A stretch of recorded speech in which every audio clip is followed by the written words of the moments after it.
Salut à toi, jeune physicien. Après cette vidéo, tu seras capable de faire l'expérience du tube de Crookes et surtout de comprendre comment fonctionne cette expérience. Pour commencer, le tube de Crookes a été inventé par William Crookes et autres, entre les années 1869 et 1875. Ce tube était utilisé pour étudier les propriétés des rayons cathodiques. Merci Wikipédia. Bref, ces recherches ont culminé jusqu'en 1897 où Joseph John Thomson, et ouais, il est plutôt beau gosse, découvrit que les rayons cathodiques étaient constitués de particules chargées négativement, qu'il baptisa l'électron. Et ouais, tu le connais ce petit bonhomme. Cette grande découverte lui fit remporter le prix Nobel de physique en 1906. Et ouais, il a la classe le Joe.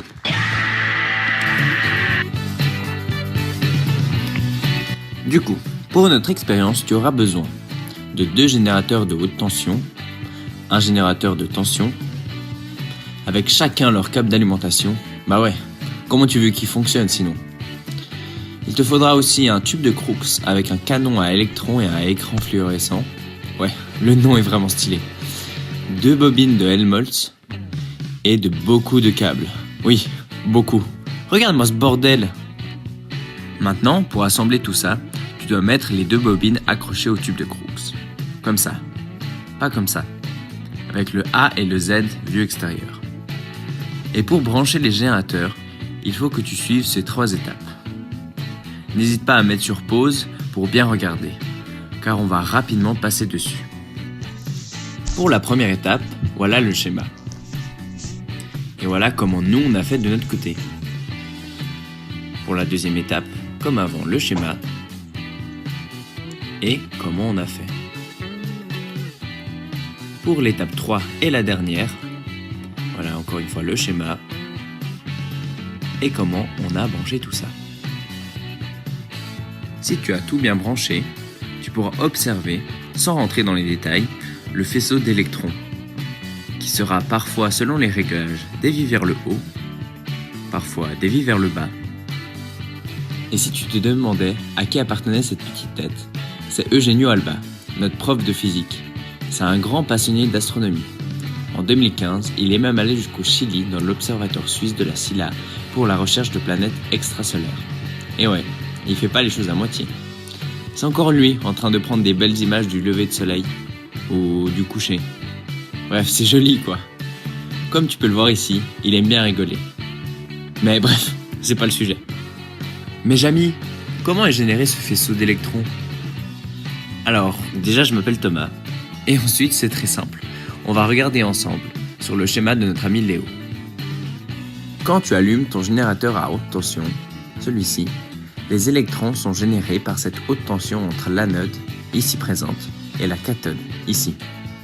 Donc les électrons qui sont chargés négativement, comme le montre ce signe, partent de l'anode chargée également négativement et vont en direction de la cathode chargée positivement. La différence de potentiel entre l'anode et la cathode est tellement haute que les électrons sont projetés à une grande vitesse dans cette direction. Et avec l'aide de l'écran fluorescent, dans le tube de Crookes, on peut voir ce faisceau d'électrons projeté à grande vitesse, en bleu. La deuxième question à se poser, c'est pourquoi et surtout comment ce faisceau est dévié vers le bas. Comme ici par exemple. C'est parce que les électrons subissent une force vers le bas. C'est la force de Lorentz.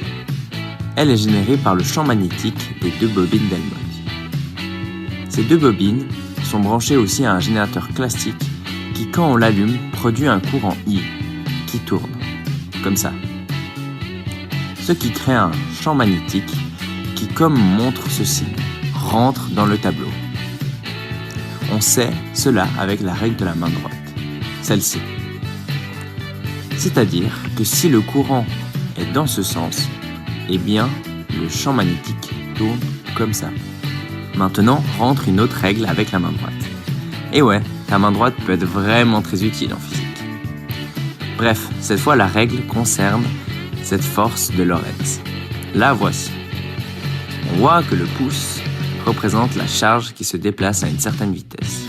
Dans notre cas, c'est l'électron. Ensuite, il y a l'index qui représente le champ magnétique, nommé P, et le majeur qui représente cette fameuse force de Lorentz. Vu comme ça, tu vas me dire qu'il y a un problème. Et tu as raison. Mais il ne faut pas oublier que l'électron possède une charge négative. Donc, la force est inversée et va en direction du bas. Mais alors pourquoi le faisceau dévie parfois vers le haut? Dans ce cas, c'est encore une question de force. Cette fois, c'est la force électrique qui dévie le faisceau.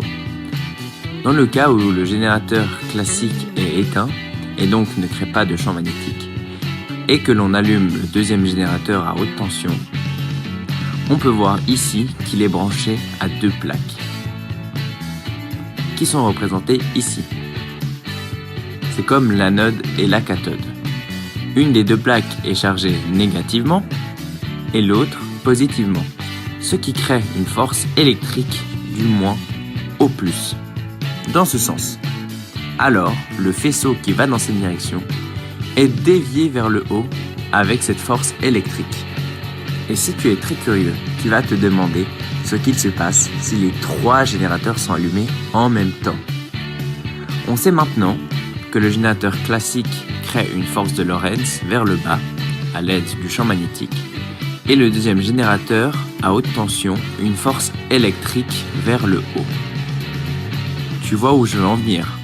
Car oui, ces deux forces s'équilibrent, comme cela. Et donc le faisceau est dévié vers le bas et le haut en même temps. Il va donc tout droit, comme initial. Et voilà, tu sais tout sur le tube de Crookes.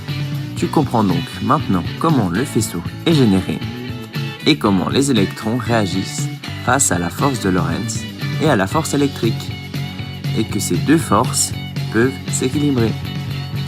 Si tu as des questions ou une critique sur la vidéo, n'hésite pas à mettre un commentaire en bas de la vidéo.